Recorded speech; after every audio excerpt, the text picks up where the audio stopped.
I feel the Spirit moving in me. I feel the Spirit moving in me. I'd like to welcome you all again, and thank you for being here today in our Prayer Chaplain tribute to Reverend Mary. And our Prayer Chaplains, as you know, will be speaking today and sharing some stories and some fun things about Reverend Mary.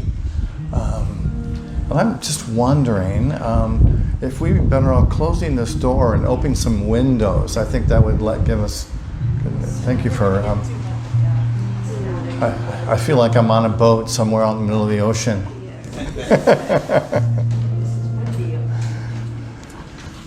Oh, that's good. Good to breathe too, and just be present right here.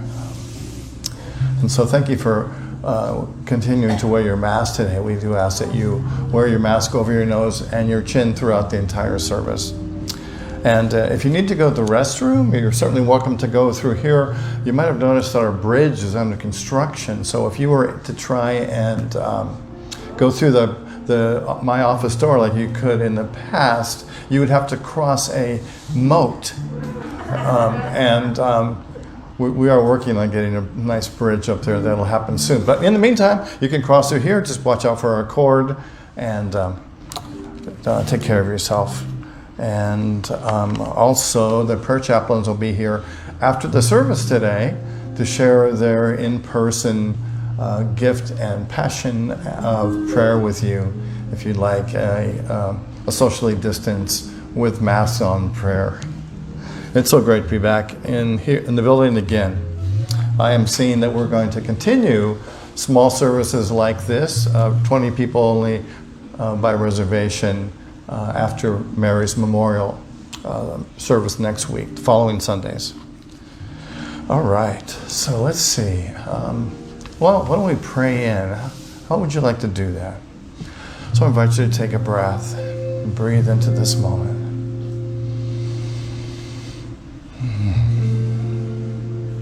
To open our hearts and to know that our friend, our mentor, our teacher, Reverend Mary's presence is here because she is in our hearts and our minds. And today we love you, Mary. We remember you, your teachings, your joy, your smile, your beautiful eyes. And so today we dedicate this service to you, and we honor you for the many ways that you brought light into our lives. And we breathe into this moment and give thanks.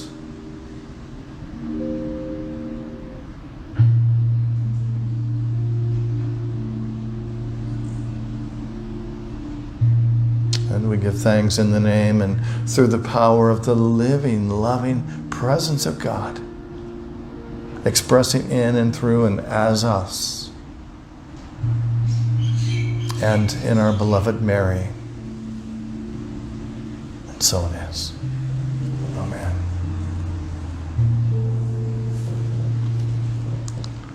So the daily word for today is strength.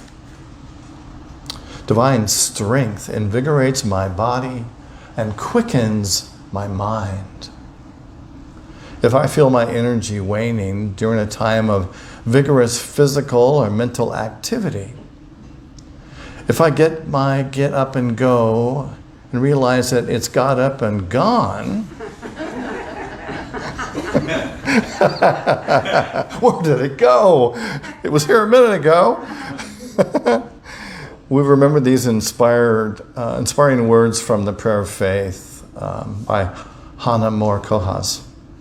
God is my strength, unfailing quick. The strength of God is my strength, and it's more than sufficient to meet my every need. More than the toughness or forcefulness, spiritual strength is quite amazingly strong. It's rooted in the inexhaustible wellspring of the divine. Today I release all thought of weakness or impossibility. I feel the power of divine strength flowing through me, invigorating my body, bringing renewed clarity to my thoughts. The strength of God is my strength. And from 1 Corinthians chapter 1, verse 25, the author wrote, I've read the scripture in a long time. For God's foolishness is wiser than human wisdom, and God's weakness is stronger than human strength. Wow, we could talk about that in great length, couldn't we? I'm going to ponder that one later, I'll tell you. Okay, and our affirmation for today is divine strength invigorates my body and quickens my mind. Let's affirm this with power, sort of from that spiritual strength power, not from our physical power, if you know what I mean. And I know you do. Let's say it together. Divine strength invigorates my body and quickens my mind. So, we're here to celebrate this amazing teacher today. And so I've invited our chaplains to come and share some merry stories, some merry thoughts, some merry truths. And so why don't we start off today with Carol McNulty. Apocatastasis. Wonderful things are about to happen. Apocatastasis. Wonderful things are happening right now. I loved learning the word apocatastasis from Reverend Mary. It means the renewal, the state of renewal, the state of blessedness. Another truth that I learned from Reverend Mary is that when you affirm something, everything unlike that thing is going to come up to be released. When you affirm love, everything unlike love will come up to be released. And one of my most memorable experiences with Reverend Mary happened in September of 2002. Reverend Mary was up here, and I was in this section of the church. The arrangement was a bit different than today. I was sitting over near that pole, and she was guiding us through a meditation. And in the meditation, she called us to go to a beautiful area. And I chose in my mind to go to the Limberlost Forest in Shenandoah National Park in Virginia. It was a virgin hemlock forest. And I was walking down the path in this shady forest with these giant hemlock trees on either side. And a figure was walking toward me. A figure clothed in robes, long hair, a beard. And as he got closer, I realized that's Jesus. And Mary commented in the meditation, you can ask this person anything you want. And I asked, what about my retirement?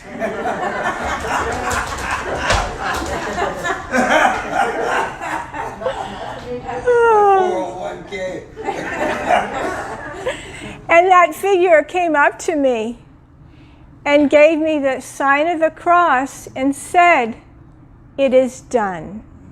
And then enveloped me in the most amazing hug that I've ever had. At that time, I was working for the National Park Service full-time. I was also a full-time parent, and my daughter was having educational challenges. And it seemed that the highest and the best interest for all of us was for me to take an early retirement. Alas, I was 9 years away from being eligible. And yet I knew, having had 25 years working for the National Park Service, that if special circumstances arose, that I would be eligible for retirement. And so this church and prayer circles were holding the situation in prayer. And anytime those thoughts came up, oh, it's not going to happen, or, it's not for me, then I would simply go to the Limberlost, and I would know it is done. And I would hold the vision of this being in the highest and best interest of all. And within 3 months, the circumstances arose. I was granted an early retirement, and I was able to come home to be with my daughter and spend more time with and for her. And it was such a blessing in my life. And I'm grateful for Reverend Mary for so many other blessings. And in closing, I would simply like to say, may you have apokatastasis for the rest of your days.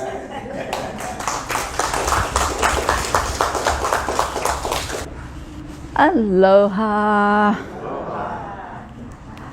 When I came to Unity on a full-time basis, I actually came before Reverend Mary came, and Judy Grimes was still the minister here.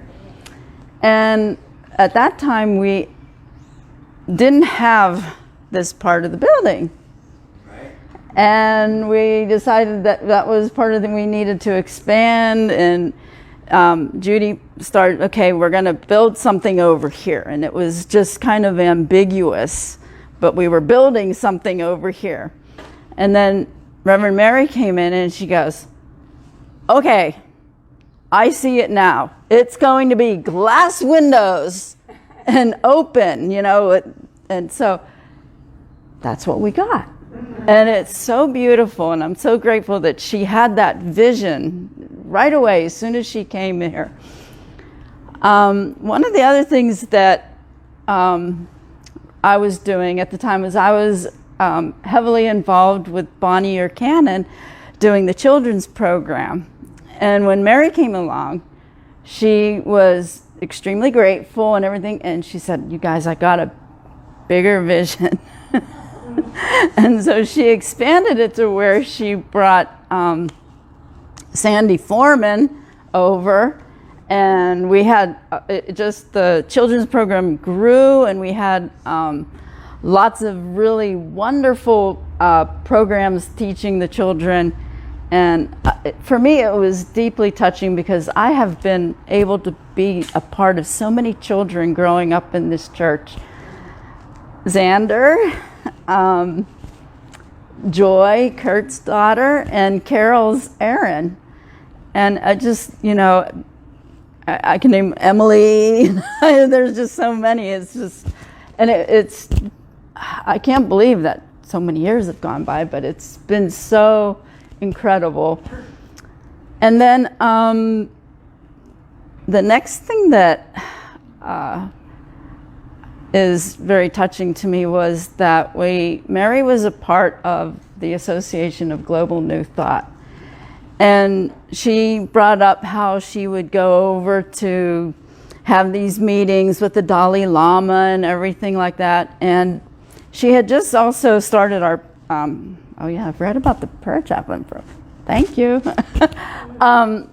Yeah, after that, she started our membership program, so she insisted that we have like membership programs every 6 months so that we get people coming in.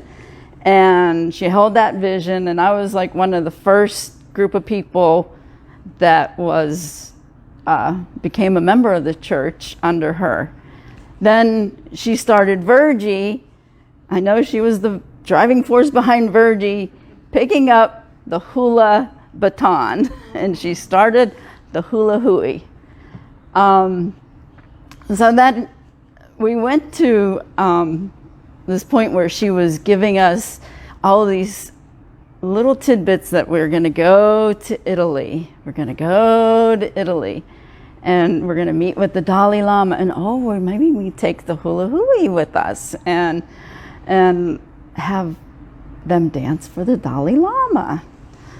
So then during the meditations that we did prior to having that experience of going there, all of her meditations kept talking about being a pencil in the hand of God. And I was like, well, I really want to touch these children of Italy, because that was my focus in life. And I kept wondering, well, what am I going to do? What am I going to do? And then I kept hearing, pencil of God, pencil of God. And I went, I can take Hawaiian-style pencils and pass them out to the children in Italy. So I was doing this very incognito. I really I just wanted to do this and not get any acknowledgement that I was doing this.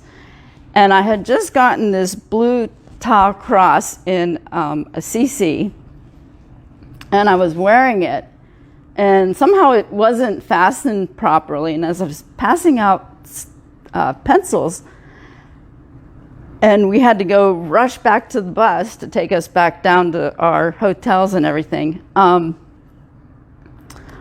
One of the other peoples on the trip with us saw me doing this and took my picture. I was like, okay, and as we were getting closer to the bus, I realized, I don't have my cross. And I was like, kind of, oh my God, I got to find my cross. So the lady that was taking pictures helped me find my pieces of my cross. It had fallen off and broken into 5 pieces. And so I was kind of like, and we got on the bus, and Sharon, the lady that went, mentioned something, because Mary was sitting up there, and Mary was just so incredible. She consoled me and said, 5 is a sacred number. It's the numbers on the cross, and it is the cross. And I was like, so it made me feel, that moment just made me feel really loved, and like it happened perfectly. So there was just so many wonderful experiences going to Italy with Reverend Mary, and Virgie got to do her little dance for the Dalai Lama, and we were there supporting her and everything, and that was just absolutely fabulous.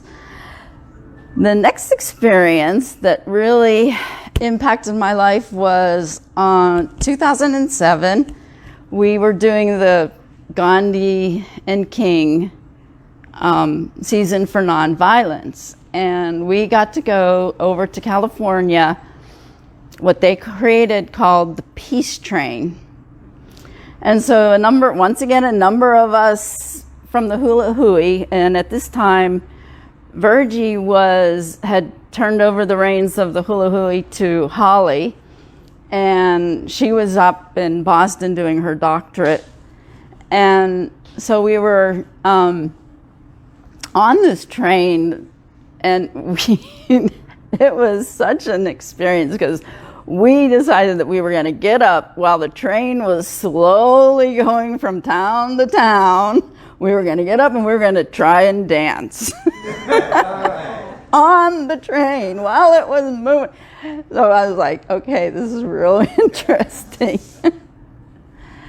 So we get into, because we went to LA, and we spent the evening at Agape doing the kickoff there. And we had this one particular number that we were going to dance. And we danced it, and we're like, okay, this is all right. It was the dance, I Have a Dream. And we were going along on the train up to San Jose, where the rest of the convention was. And I know it was Mary's doing and our doing all the prayer work together. We decided we needed to change the dance. So we changed our dance, and it was much more grounding for us. We ended up dancing Mele Ohana when we were in San Jose, so that was great. Last thing about Mary that I want to touch upon was I was part of a book study that she had started, book study groups, and I was out in the book study group, out in the Keiki house with Bonnie Cannon, her husband Joe, and several other women. I think Holly was also in this group. And we were all laughing hysterically because this book that we were studying talked about the divine beloved. And we were all hysterically made comments about how Joe would be our beloved in the group because he was our token male. So we were laughing hysterically, and Mary was having another class in here. I can't remember what her class was, and she was just, had to take a break. She's like, comes out and she goes, "What are you guys laughing about? You're so loud I can hear you in there." And we're like, "Oh, Joe's our beloved." She went, "That's the reason. Okay, I can see that now." So it was just so wonderful how she could take something and make it humorous as well as us, you know, and enjoying us in our humor. So thank you. Oh, thank you. I hope you don't mind, but I've chosen to read this talk. Otherwise, it might become too emotional, and I might just lose my total train of thought. There are so many truths that I learned from Mary. Too many to mention here and give examples of, but it's really important to know that Mary lived the principles she believed. She walked her talk. She was an amazing role model. The last time I was in the hospital exemplifies Mary living her truths. I had been in intensive care and wasn't really doing very well. The day that I was moved from intensive care, I was still not doing very well, pretty serious, but I could have visitors. And Mary came. Man, she blew in that room like a brisk breeze. Well, you that know Mary know how that can be. And the room just seemed to vibrate with anticipation. And just this bright light started shining. And then she looked at me and said, "I was told you weren't going to make it. I wanted to come see for myself." Just like that, and that was it. I wanted to come see for myself. And then she was still and quiet, and the room became calm and filled with peace. She looked at me like she was looking into my very soul, and it was quiet. And then after a while, she firmly stated, "I don't think that's true. I think you're meant to live. I claim that right now." And we prayed, and I lived. Yes, Mary was a big believer in the setting intentions and in the power of prayer. Thank you, Mary. Mary strongly believed in the power of forgiveness. She had a poem that she liked and that she shared with many, Child of Light Prayer. She had great stories of the impact, the positive effects of this poem. She shared it with me when I was doing some healing of childhood trauma, and I'd like to share it with you. "Oh, child of light, I think of you. I see you not as I think you ought to do or be. No, child of light, I see you as God sees you. I see you filled with grace and overwhelmed with love. I see every aspect of your life given to begin again and to choose the highest and best practices. I see you walking with love, with your birth family, your universal family, and Mother Earth. I see you fulfilling your destiny. Oh, child of light, I pray for you. I think of you. I lift you up. I see you breathing. I see you forgiving and being forgiven. Mary suggested that I read this several times a day for as long as need be, which I did, and needless to say, it was very beneficial. Initially, when I'd started preparing for this talk, it was hard. Something that is usually very easy for me was hard. I hit a wall. I was blocked. I wanted so much to share something that would honor Mary and the Prayer Chaplains, Reverend Blaine, and something that would gift you with more insight into the beautiful Mary that you know and you love. Well, Patricia, fellow Chapman, suggested that I ask Mary herself, because as we all know, Mary loves giving meaningful advice. So, since I was still not letting myself off the hook, I talked to Mary. And her answer was really quite simple. Friend, take care of yourself. Make it easy on yourself. Be good to yourself. That's going to honor me the most. Well, as you can imagine, I was really touched. And I was able to relax and let the flow occur. I realized later, again, after talking with Patricia, who had actually spent a lot of time with Mary during her last months, that even in spirit, Mary was gifting me with an opportunity for something she had been perfecting those last months, the ability to surrender, to let go, to let God. What a profound gift. Thank you, Mary. Thank you for all that you have done to help me and so many others. When I was writing this talk out in its finished form, I heard Mary say, "Keep on going, girl." Well, I think she probably was saying that to each of us. Keep on going. Keep on sharing your gifts. Keep on being the expression of the divine. Mary, thank you for the guidance and for the love that you so generously gave and you continue to give. We love you. We appreciate you. Thank you for listening. Thank you for loving Mary.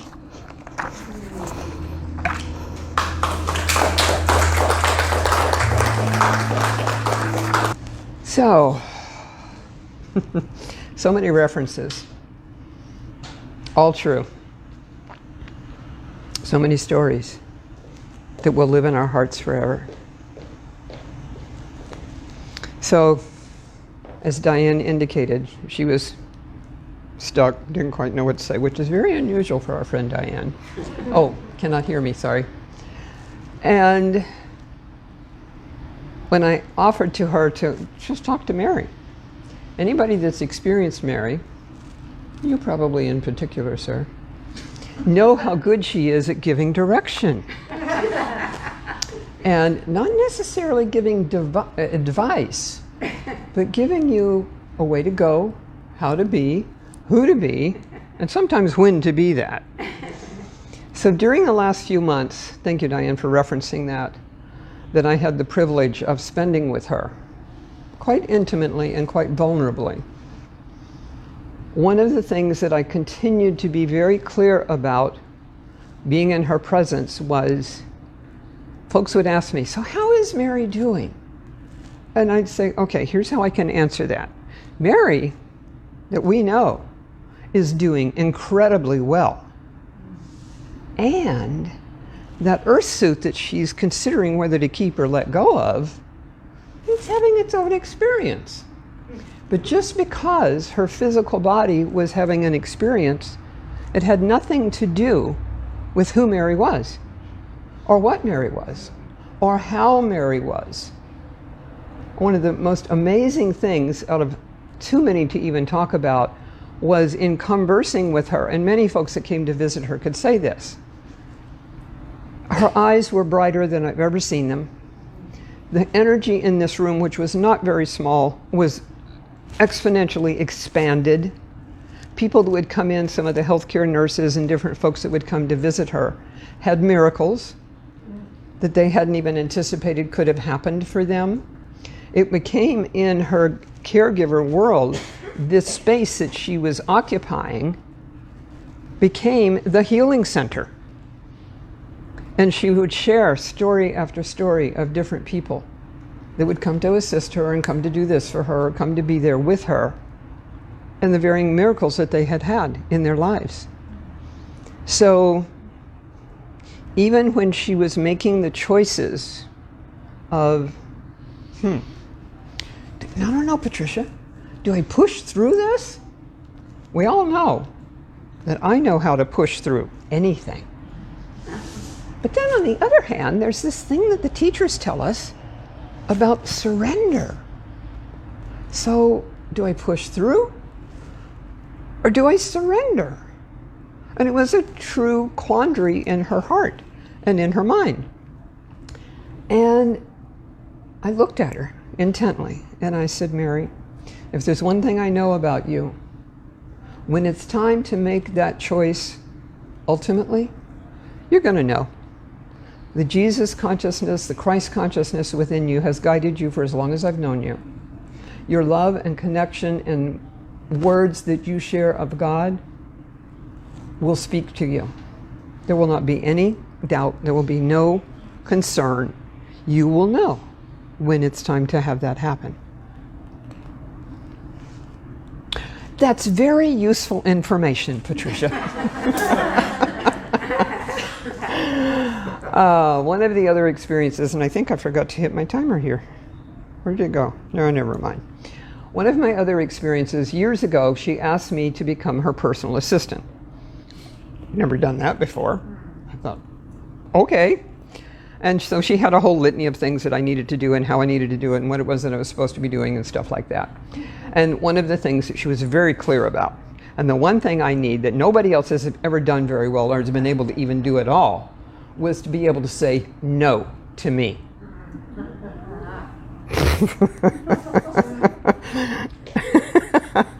Blaine's going, mm-hmm. She found her match.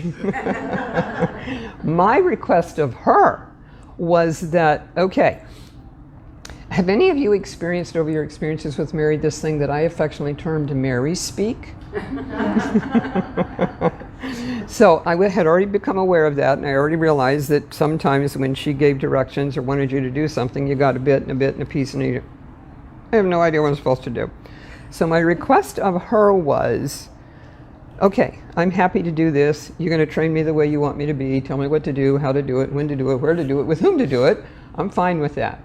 But I require that we have clear, compassionate communication until we both understand and comprehend what is to be done. Well, in true Mary fashion, well, absolutely. Well, okay, fine. Over the years, we certainly had opportunities to challenge both of those, the no and the clear, compassionate communication. And yet, what held deeper than anything else, most people have referred to Mary as her teacher, their mentor, the person that guided them, the person that helped them expand, the person that helped them fulfill their dreams. And all of that is true for me too. But the place that I got to live in her world was something that I would call a spiritual soul sister. I never felt as if there was a hierarchy. I never felt as if I was being told what to do.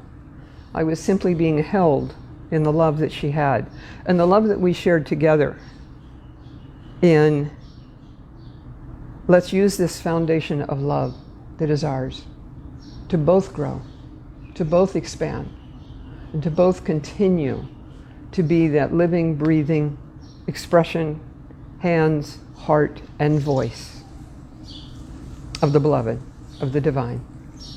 God, Mary she referred to Michael Bernard Beckwith as her God man. Mary was my God woman. And I am grateful. Thank you.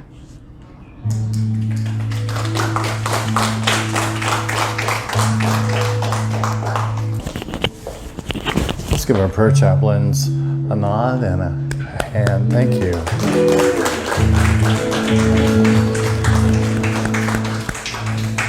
I wanted to share with you some of the things that are back here on the altar that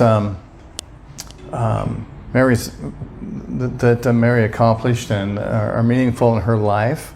And this amazing urn, you really need to take a look at this if you haven't seen this before. It was made by whom? One of Ram Dass's family, the group of Dasses that came together was one of those creative people. Okay, it was made by someone in Ram Dass's family. It's amazingly beautiful. It has dolphins on it. I thought I saw a whale too. There it is on the other side. So come and check this out. It's very beautiful. A couple of things that were significant in Mary's life is that she got the Seasons of Peace 2002 Gandhi and King Nonviolence Peace Hero Award. And something that's very dear to my heart and heavy in my hand is that in 2013, Mary got the Light of God Expressing Award from Unity Worldwide Ministries. Quite a significant award that's given to a few people who really demonstrate unity principles, who teach and act and pray and demonstrate the presence of the Christ. This is quite amazing. So thank you, Mary, for all that you've done. Let's see, I think it's time for a meditation. What do you think? I invite you to close your eyes. And let's take a deep breath.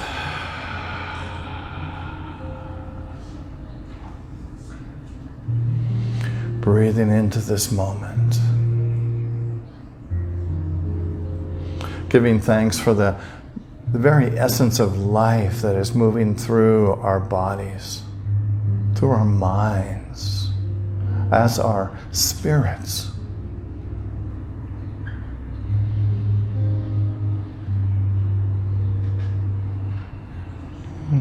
Mary talked a lot about the energy of life, that everything is energy, everything is light, everything is powerful and beautiful, magnificent.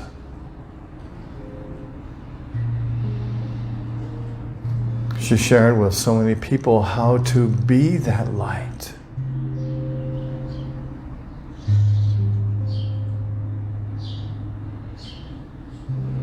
How amazing is it that she received the Expressing the Light of God award for being that light in the world. And she taught us that we too are that light. She taught us to pay attention to our hearts, to recognize that we are one with all life, that we are one with all light. She taught us to take ourselves lightly in terms of weight and in terms of illumination. So know that for yourself today. That you are light.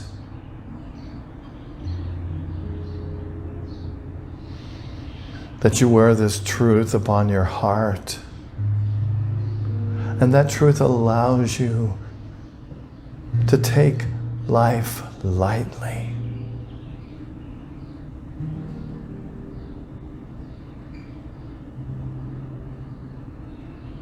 And to recognize in the same way that you are light, that you have access to the divine.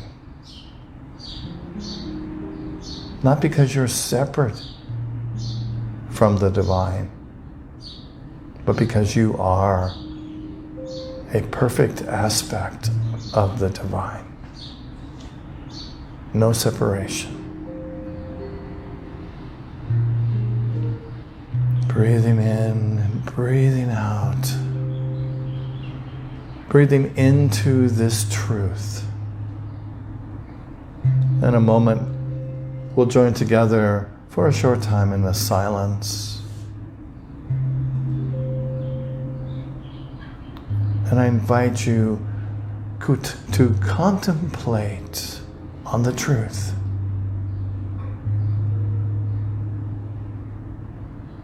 That you are light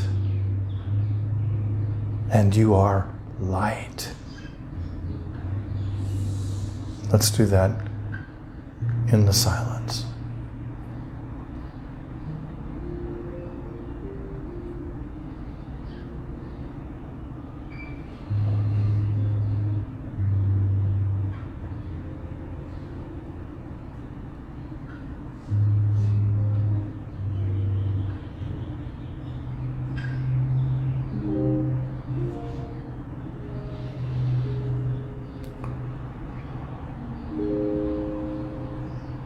Breathing in and breathing out.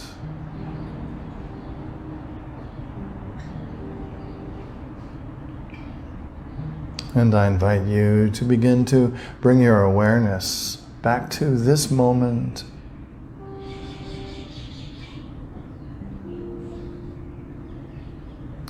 And as you look around, to recognize the face of God that is everywhere.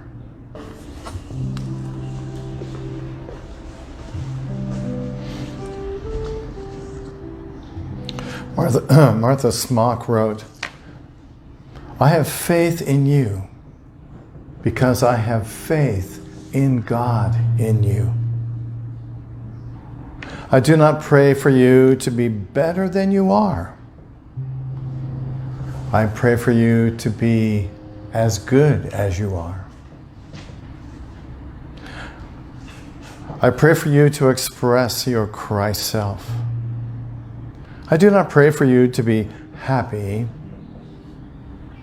the way I think your happiness lies. I pray for you to follow your indwelling light, which always leads to fulfillment and happiness.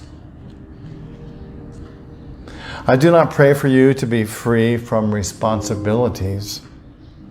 I pray for you to be free from worry and anxiety, to be the fearless, wise, confident, capable being that you are in spirit.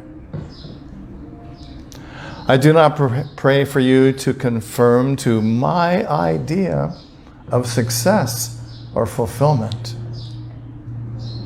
I pray for you to express and expand your God-given abilities and talents in your own unique and wonderful way. I bless you without reservation. I love you as God loves you. And I invite you now to prepare your tithes and your love offerings.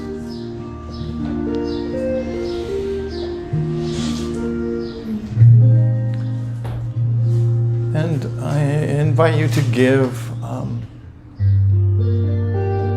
in a way that affirms what you can take away from our reflections of Mary today, or perhaps what you remember of her. She was quite big into prosperity, and there's a lot of what she taught. And she taught that as you give, you receive. And so we know that as we give, we're like vessels. And as we open one side of the vessel and let something out, something else comes in the same manner.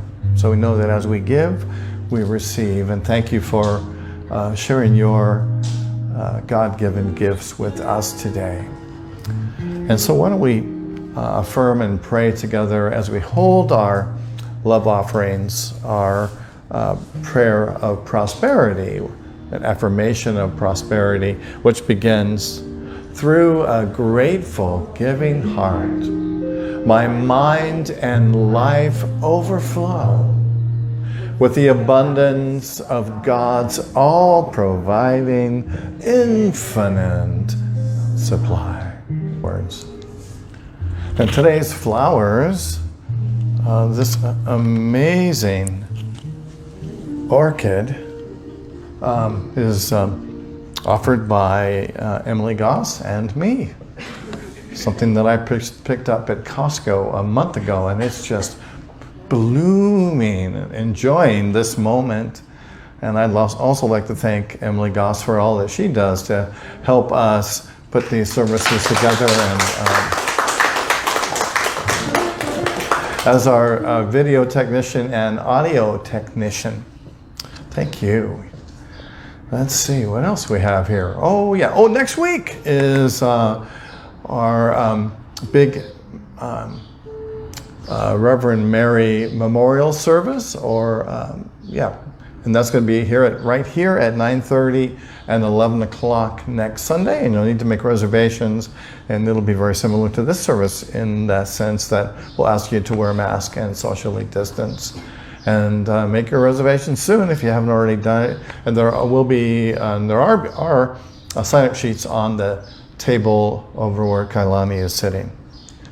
And we're in the middle of our van campaign. We've raised $6,000 of our targeted $10,000. We are holding that before too long, we'll be right back here doing this with no restrictions. And I know that there'll be enough of us that we're going to want to shuttle back and forth from the county building and keep our space here for elderly and handicapped, and for new people to show up because they're going to want to hear this amazing message of unity. So that's happening soon. Thank you for donating. We're no longer doing our Zoom services. You might have noticed we are on Facebook at 9:30, and usually I post the video on YouTube. Probably won't happen this week, so we're just recording it on Facebook. Unless this recording that you all are looking at in Facebook land is really marvelous, then I'll copy it and post it up on YouTube. And then the way things are looking right now, after next week, which is Mary's memorial service, after that we're going to go back to doing one service at 10 o'clock, reservations only. So that's our expectation at this point. And if it needs to be adjusted, we will certainly let you know. Right then, let's see. If you enjoy our videos, you can always go to our YouTube page where you'll find numerous talks, music from this amazing gentleman over here. By the way, let's give this guy a hand, huh?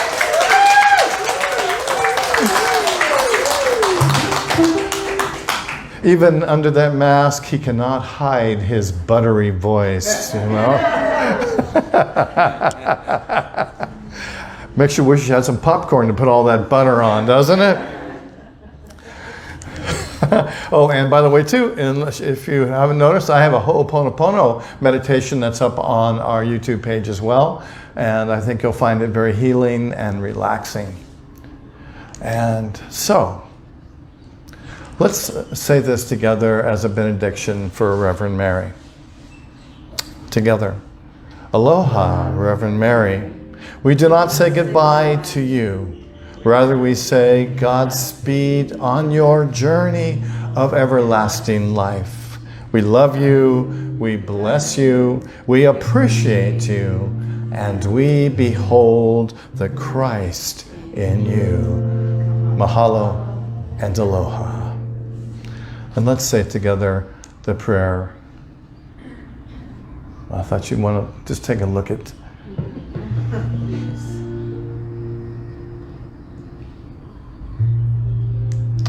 All right, and now let's say the prayer of protection together. Together. The light of God surrounds us The love of God enfolds us. The power of God protects us. And the presence of God watches over us. Wherever we are, God is. And now, God bless you, everyone. God bless you, Mary. Have a great week. Mahalo and aloha. Where I live, there are rain.